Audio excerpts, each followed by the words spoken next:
Let's talk about the weather, a bit of a change of gear, because there's a few more weather warnings about. We seem to have a weather warning kind of every week, though, don't we? Whether it's the cold, whether it's rain, whether it's snow. You know, we might get a centimetre of snow and we all are told to stay in, either by the Meteorological Office or indeed by the NHS recently. But now it is windy, apparently. So let's talk to Jo Wheeler about that, a meteorologist. Jo, how windy is it? Well, it has been exceptionally windy. Over parts of Western Ireland, we saw gusts up to 114.9 miles per hour. And that beats the previous record of 113 miles per hour, set in 1945, so 80 years ago. And that one was in Limerick. So those winds really picked up in the early hours of the morning, became very strong over parts of Ireland. They've now moved mostly into parts of Wales, where again we've got gusts over 90 miles per hour. I should say that value of 114 pretty much puts it in a Category 1 hurricane situation. So we don't often see winds like that. And those winds are going to continue their way up into parts of Scotland through this afternoon. So yes, we do have a lot of warnings out. The red ones are the danger to life ones. Those over Ireland expire about 2 o'clock this afternoon, but the ones over Scotland much more long lasting, because really the strongest winds haven't got there yet. There's an amber warning for northern parts of England, so bad but not quite as bad, and a yellow warning across much of the country. But you know, once we've said goodbye to those, we've got snow and ice for tonight for parts of Scotland, and then we've got further wind and rain over the weekend. But these tend to be yellow warnings, or at least they are at the moment. So it is going to be quite a stormy few days, all things considered, and obviously the damage from these storms is massive. We've got something like 713,000 houses in the Republic of Ireland without power, and about 93,000 through Northern Ireland. I don't have figures for anywhere through Wales at the moment, but obviously infrastructure is being badly affected. All rail, all ferries, all flights, pretty much cancelled, and the advice is not to travel if you don't have to, because there'll be a lot of stuff flying around as well. Yeah, and Jo, so regionally the worst areas affected by these winds, by the sounds of it, are Scotland, northern England, so it's sounding like the south east and the southwest going to get away with it in comparison a little.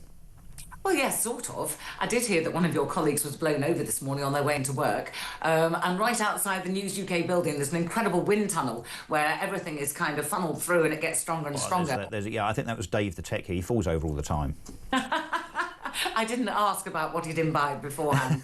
Yes, he did. I just thought he did fall over.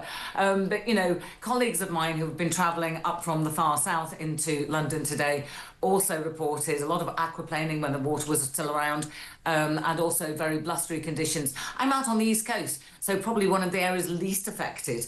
And I've still got to go and see my neighbours this afternoon and retrieve various bits from my garden. Oh, wow. So these weather warnings, Jo, we do seem to have an increasing number of them. It seems to me that we are getting to a stage, though, maybe not including what we're talking about today, and I'm not kind of trying to diminish the seriousness of 114 mile per hour winds, because yeah, that's pretty serious stuff. But do you think that we are being inundated with weather warnings now on an increasing basis? So we end up in a kind of little boy that cried wolf situation, don't we? Because I'm kind of getting to the stage now where I'm beginning to ignore them. Yes, and I think there are various issues with this. For a start, as far as the Met Office are concerned, when they issue a warning, it's usually an impact warning, which means that, suppose you get some very strong winds over Scotland, it's gusting to 60 miles per hour. Well, Scotland's not too worried about that. They're used to it, for a start, and it's not very densely populated. Put those winds down in the south, and you've got a very different story, because it's more densely populated, there's more traffic, you know, all sorts of bins and supermarket trolleys to go flying about. So there's a degree of impact on that. And also just recently, there were a lot of complaints after Storm Bert. Now, of course, as that storm came in, we were talking about the snow. There was a warning for snow over Scotland. There was also a warning of rain over parts of Wales and the west. But everybody focused on the snow. So even though we'd said there was going to be flooding across Wales, they could see up to a month's worth of rain in a couple of days. That was kind of forgotten about until it flooded. And at that point, of course, that became important. So when you get these multi-hazard events, and even this Eowyn has given some snow on its leading edge, so parts of Scotland, Northern England have seen some snow as well. You can warn against the snow, you can warn against the snow and ice, you can warn against the rain, you can warn against the wind. And then you also mentioned the heat alerts. Now, in actual fact, those aren't really for public consumption. They should never be told to anybody. They shouldn't, but Jo, let's be clear that when we see them on certain media channels, I mean, let's call them out as they are, the BBC, you know, those temperatures now, anything above 30 degrees, those warning maps have got redder and redder and redder. Now, look, 30 degrees is pretty warm. It pales into insignificance in terms of how other elements of the planet survive in the Middle East, for instance, in their summer at, you know, plus 50 degrees. But, you know, do we really want to see bright red, flashing red warnings because it's summer and because in the middle of July we might have temperatures of 31 degrees? I mean, that's not hot, is it?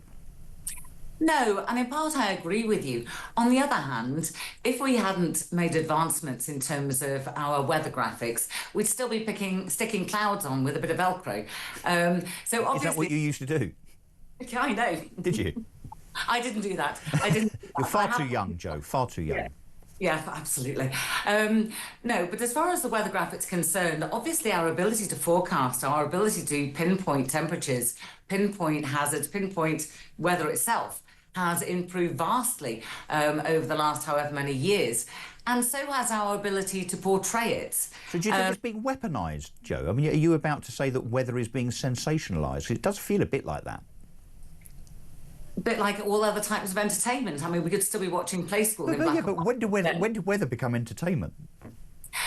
Because it's part of everybody's diet of TV intake or media intake, and therefore the more visually stimulating it is, the more attractive it is. I mean, we've gone from having somebody sitting at a table with a Bakelite phone reading the news to you, you know, to the all flashing, all dancing. We've got time bugs, we've got news straps, we've got sports straps. You know, news has developed that way, so why shouldn't weather? Yeah, I guess so. And honestly, and I don't want to get into a kind of political climate change debate with you because I actually don't know where you stand on such things, but you talked about the increase in winds. I think you said 114 miles an hour versus the previous record of 113 miles per hour, but it's taken 80 years. Now, that doesn't sound like rapid climate change if that is the culprit here. Well, you have to understand that we in the Weatherhood, we get so excited when things like this happen. You know, even though it's only 1 mile an hour difference over 80 years, it's still a record broken. And we go, wow! I mean, this storm was obviously unusual. You can't deny that because we are breaking records and we've seen these very strong winds. We saw very strong winds in... Jo, I'm ever so sorry, I'm going to have to stop you because we've got to go to the news. But look, thank you very, very much indeed. We will see you again soon, no doubt. I'm Russell Quirk. This is Talk.